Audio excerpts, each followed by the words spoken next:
The budget will include a plan to respond to the IRA. This is a catastrophic failure for our construction workers as a result of this Prime Minister's weakness. Will he get a deal to end Buy America for Canadians tomorrow? We will continue to work constructively with our partners to the south. We will continue to defend Canadian interests. We will continue to grow our economies together at a time where the world needs a North America to be working together as allies. As you saw there, opposition leaders are calling on the Prime Minister to counter Joe Biden's Inflation Reduction Act when the president comes to town tomorrow. All eyes are on Ottawa for the historic visit, the first bilateral in-person one with a president in this country since 2009. So what's at stake for the federal government, and what can the Prime Minister secure in the whirlwind trip? Let's bring in the front bench to weigh in on those questions. CTV's political commentator Scott Reid is here. He was communications director to Paul Martin. Canada West Foundation President and CEO Gary Marr is with us. He's a former Alberta Cabinet Minister.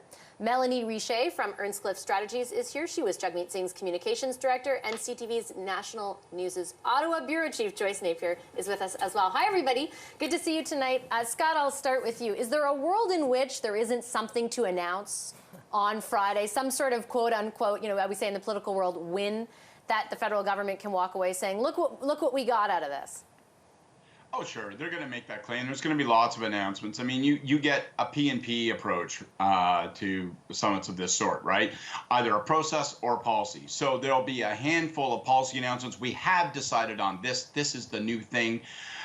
We have agreed that this other issue is an important shared priority. And as a consequence, we've established this, high-level, super executed process that will pursue it and bear fruit. And I sound like I'm being cynical, but the truth of the matter is that the value of these visits is in fact in that you do end up with processes, both leading up to these summits and coming out of them, that do actually allow us to, gain some percentage, make some advantage out of, critical bilateral issues, usually things that we need more than they need, things that we're looking for more than they're looking for. So there's going to be both. There's going to be announcements of, yep, we did this thing, but there's going to be an awful lot of announcements of, we agreed for a process on these other many, many things. The Prime Minister, Gary, signaled this morning that his big priority is the economy in these discussions. Do you think that's the right place for him to kind of set his sights? Well, let me back up just for a moment. I mean, I'm hard-pressed to challenge Scott. I mean, he was there in the Prime Minister's office, and so I think he's right in his assessment of what will come out Friday. But occasionally these bilateral agreements can come up with, or these bilateral meetings between our, the President and the Prime Minister can result in really amazing and surprising outcomes. And I think back to 2006 when, for decades, the softwood lumber agreement was something that was in dispute, and Prime Minister Harper and President Bush managed to come and solve the impasse on that. But the background, and this is to Scott's point, the background is that sometimes there's work being done in advance of that to make it happen. And in this particular case, I believe in 2006, because Prime Minister Harper was boots on the ground with and allied with the United States in Afghanistan, that was the reason why President Bush instructed his USTR, the United States Trade Rep, to make the softwood lumber agreement happen. So if we're talking I'll get you in about, a second, Scott, I promise. I gotta jump in. Man, let's not beat the living stuffing out of history. Here's what actually happened. It was actually... Wait, let him just finish, and then I promise I'll let you in. Let him finish, and then don't worry, I'll get you. I promise you I'll go right back to you, Scott. Let's go with the record here. He's up my nose. I'm not trying to be up your nose, Scott, really.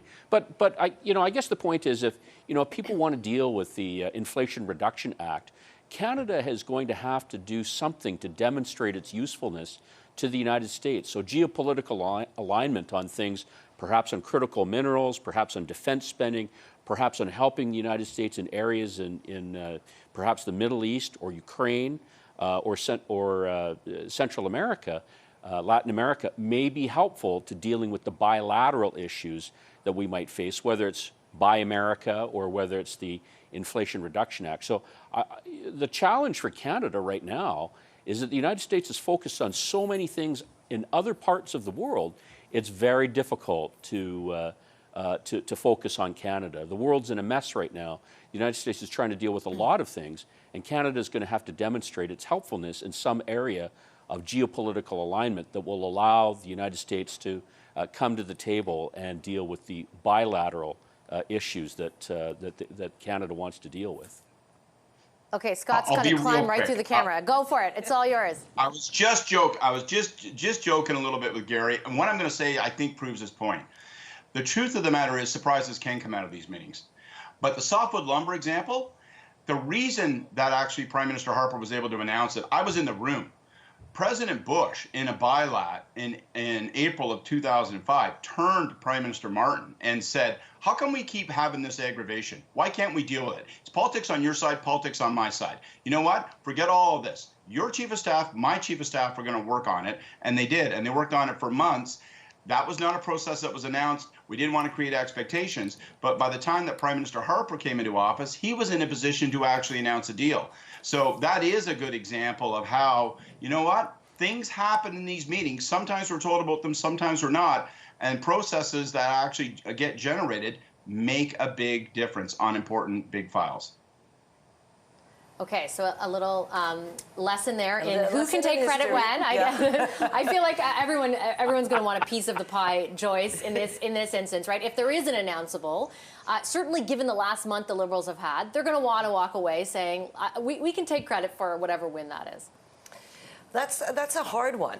Which one will be a win? I think that there are things that both countries want to renegotiate, the Safe Third Country Agreement now, perhaps, which would be a big win for the Prime Minister. I mean, today he was, sort of called on it by the opposition, who said, oh, look at that, to protect our borders, we need to ask the Americans' permission. So, goading him and saying that he needs, but, there are so many other things. Canada has to put something on the table. You don't invite the President of the United States and then not put anything on the table. So what is Canada willing to put on the table? Look, the Inflation Reduction Act, Chrystia Freeland is talking about it, and as she has actually said it in so many words that Canada will have to counter that or be left behind. So clearly, Canada has things that the Americans want. Critical minerals is one of the things. Energy is another thing that we want. What can Canada offer? I think that's really what I'm going to look at.